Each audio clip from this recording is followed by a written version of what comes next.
final de semana, sábado e domingo para os moradores da região metropolitana de São Luís. Se preparem. O governador Flávio Dino anunciou novas medidas de restrição e vai haver rodízios de veículos. Também o Maranhão bate recorde de confirmações de novos casos da pandemia no único dia e morte também. Entidades denunciam falta de assistência a índios em meio à pandemia do novo coronavírus e subnotificações. E ainda a pesquisa revela que a grande maioria dos filhos vai presentear as mães no domingo, dia especial delas.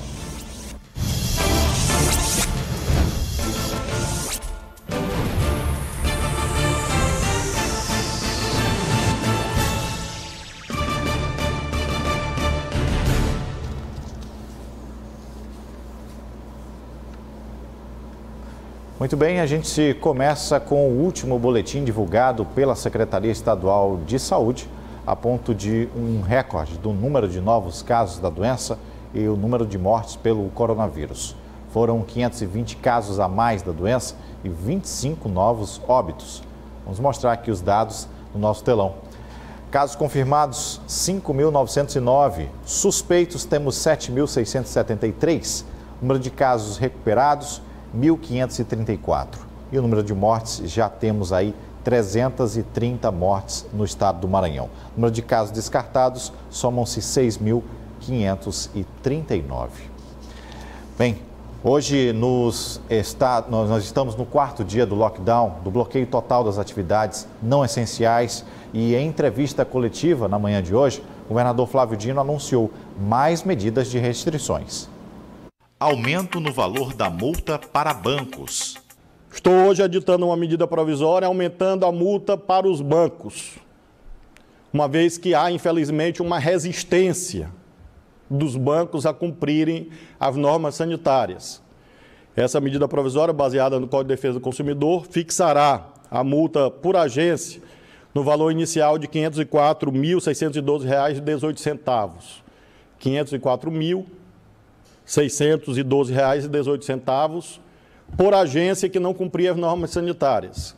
No caso de circunstâncias agravantes, notadamente a reincidência, essa multa vai sendo aumentada no valor de metade dela, de modo que ela pode saltar para 756 mil e assim sucessivamente, até que tenhamos a colaboração dos bancos para que eles ajudem neste esforço de prevenção quanto ao coronavírus. É um dever de tais instituições inscrito no Código de Defesa do Consumidor, na legislação sanitária federal e também nos decretos estaduais.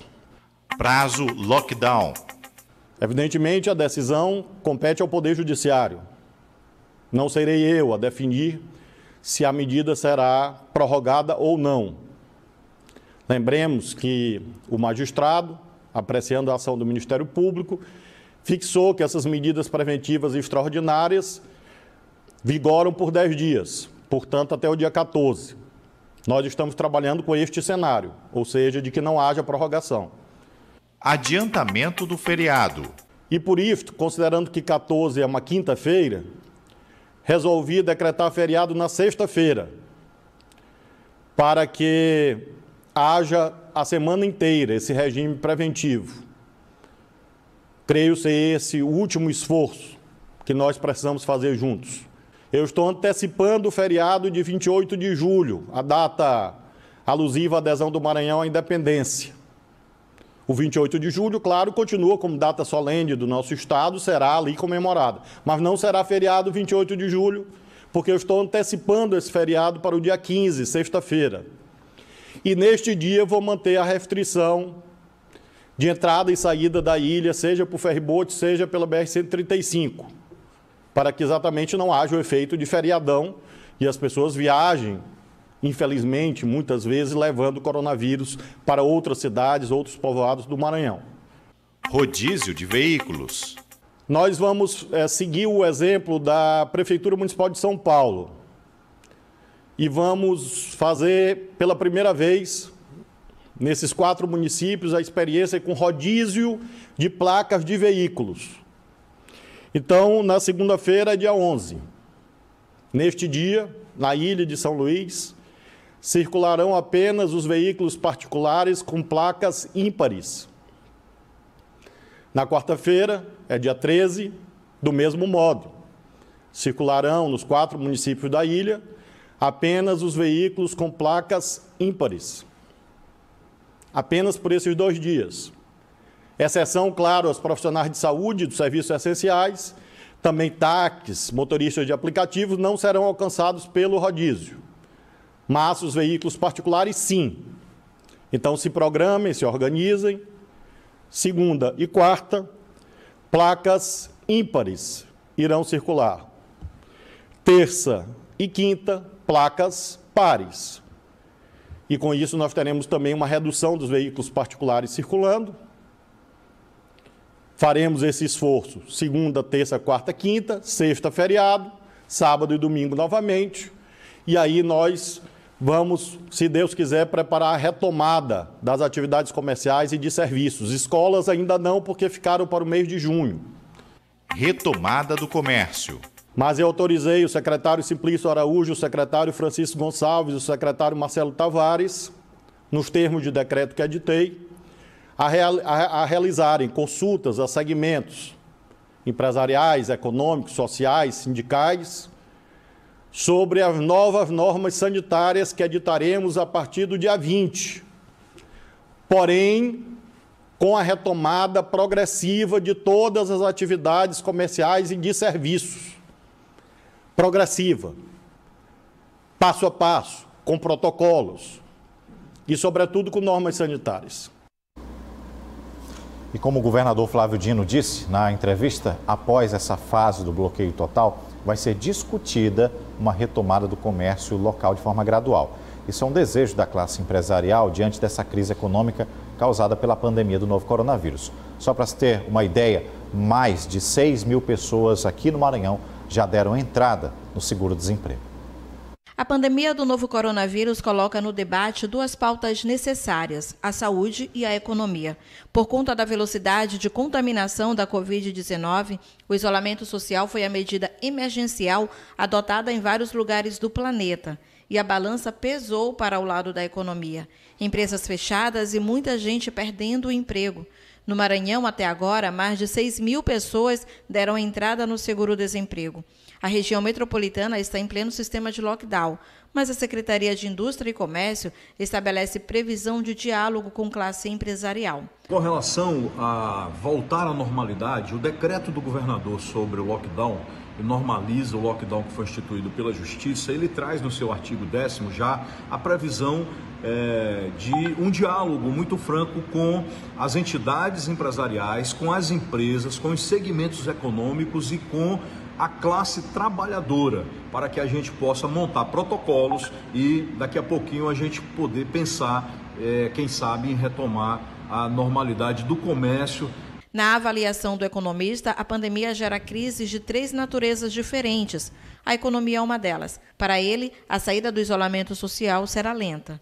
A saída do isolamento social, na medida em que ainda não existe vacina e não sabemos nem mesmo se aqueles que se curaram serão ou não imunes ao Covid no futuro, ela vai se dar de forma bastante lenta, testando o terreno com cuidado, né? Porque o que nós fazemos hoje só vai ser sentido de fato, só vai se materializar em óbitos e internações em 2 a 3 semanas. No recorte para o Maranhão, os impactos passam pela redução de cobertura de programas sociais e desemprego de longo prazo. O estado do Maranhão e todos os demais estados do Brasil, assim como grande parte das nações do planeta, nos quais a pandemia teve impactos severos, sofrem agora com a combinação de crises, econômicas de 3 naturezas. Primeiro, de oferta, com a parada inicial de inúmeras cadeias produtivas globalizadas. Depois, de demanda, decorrente da necessária implantação das medidas de distanciamento social. E também a crise financeira, dada a explosão da aversão ao risco e da preferência pela liquidez. A seguir, entidades denunciam falta de assistência a índios em meio à pandemia do novo coronavírus. A gente volta já.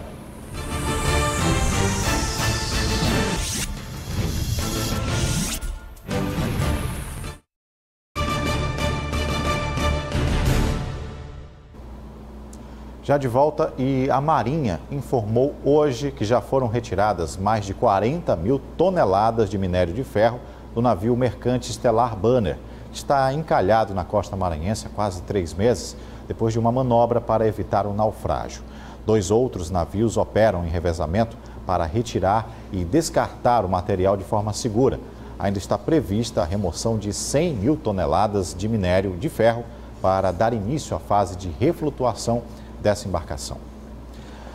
Olha, existe uma recomendação de autoridades sanitárias para que as pessoas com algum sintoma da Covid-19 procurem uma unidade de saúde apenas quando estiverem com falta de ar, febre alta, mas os atendimentos não se limitam apenas a essas unidades. No Hospital Federal da Universidade aqui do Maranhão, médicos estão de prontidão para atendimentos através do telefone.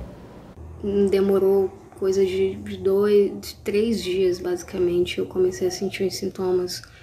Foram desde uma dor de cabeça intensa, uma cefaleia, que até hoje me acompanha, infelizmente.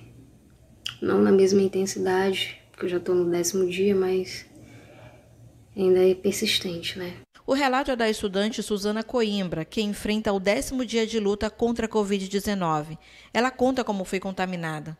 Para ir ao supermercado e mesmo usando máscara, luvas, eu acabei me contaminando porque tem algumas peculiaridades mesmo que é um inimigo invisível, né? Então, a ajuda veio através do celular, do teleatendimento do Hospital Universitário, para ser mais exata.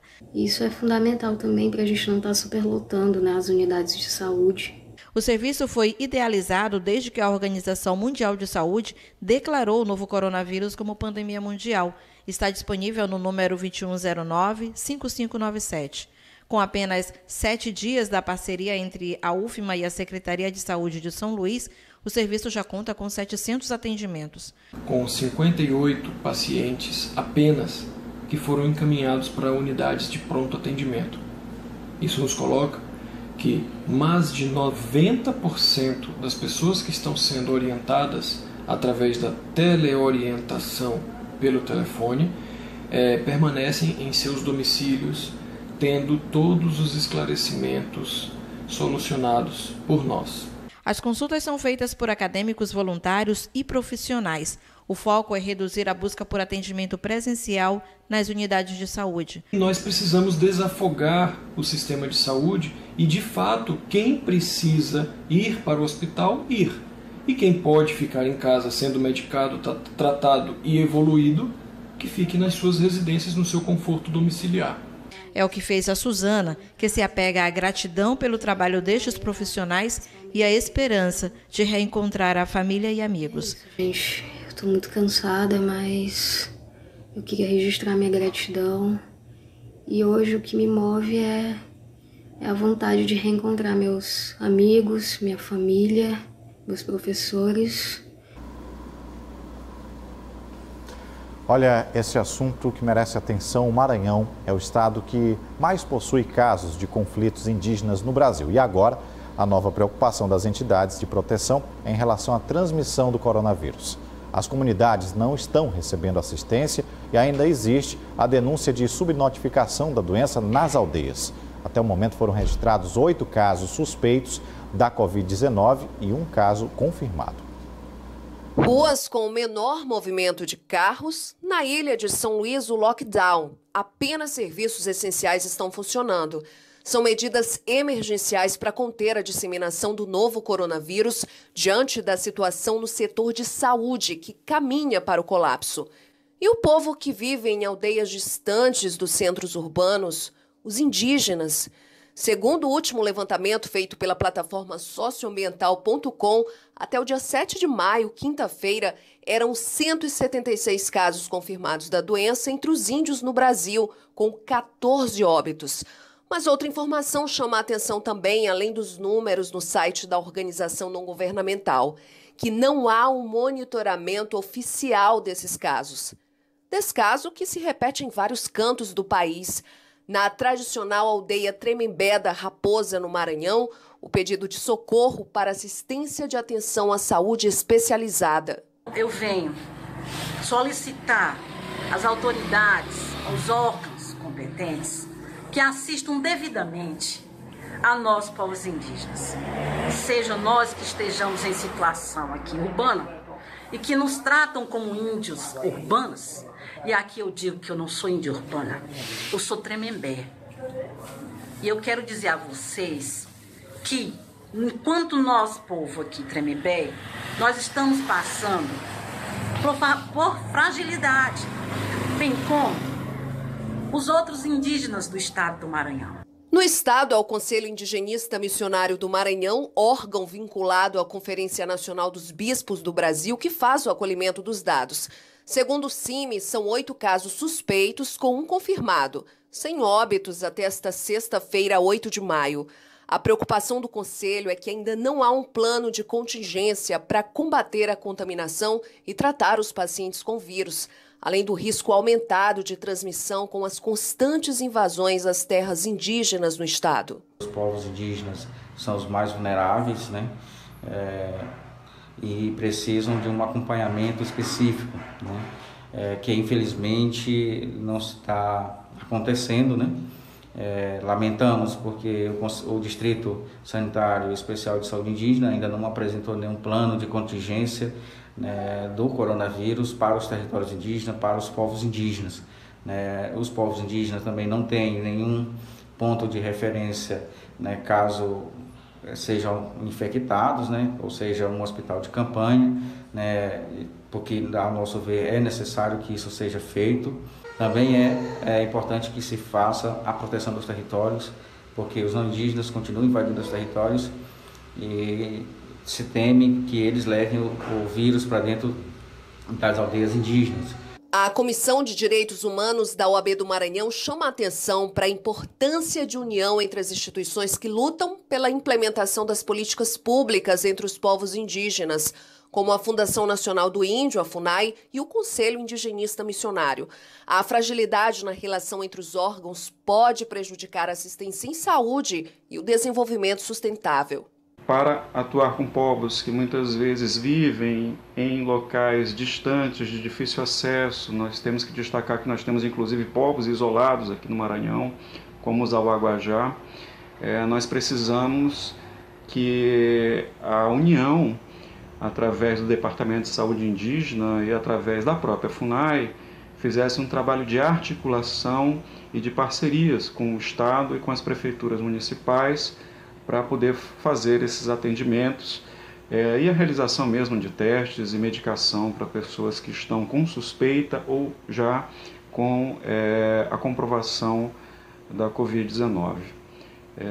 Isso não está ocorrendo, são todos os relatos que nós temos recebido, portanto é uma preocupação grande. A situação dos povos indígenas em meio à pandemia do novo coronavírus foi destaque na sessão remota desta semana no Congresso Nacional.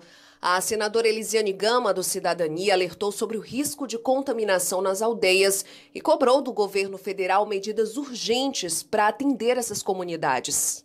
Esse vírus pode dizimar essa população ou até mesmo fazer desaparecer culturalmente comunidades inteiras. Em Mato Grosso, por exemplo, 50 aldeias já foram afetadas e no estado do Maranhão o sinal de alerta está ligado. É muito importante que o governo federal compreenda a sua responsabilidade em relação à proteção desses povos e impedir que esse vírus realmente chegue a todas as aldeias do nosso Brasil.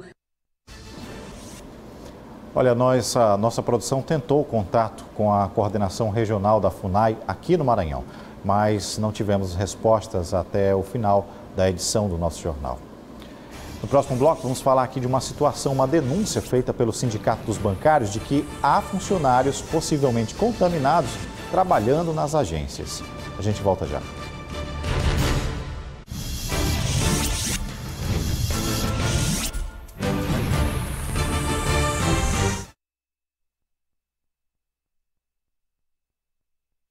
A agência do Itaú da Rua Grande, infelizmente, os protocolos de segurança e proteção não estão sendo tomados. 2 pessoas estão com suspeita de Covid naquela agência, mas mesmo assim a agência não foi isolada, nem fechada, nem feita a sua desinfecção sanitária. Mesmo com a decisão, o sindicato pretende aumentar as fiscalizações para garantir a segurança dos trabalhadores e, consequentemente, dos clientes que frequentam as agências. É preciso que os bancos invistam mais e se comprometam mais com o combate à pandemia do que tem feito hoje. A gente vai encerrando o Jornal da Guará de hoje com uma última informação. A medida provisória decretada pelo governador Flávio Dino já está disponível para que você se informe no portal guará.com. A gente encerra essa semana com saúde e esperando que você possa cumprir as determinações.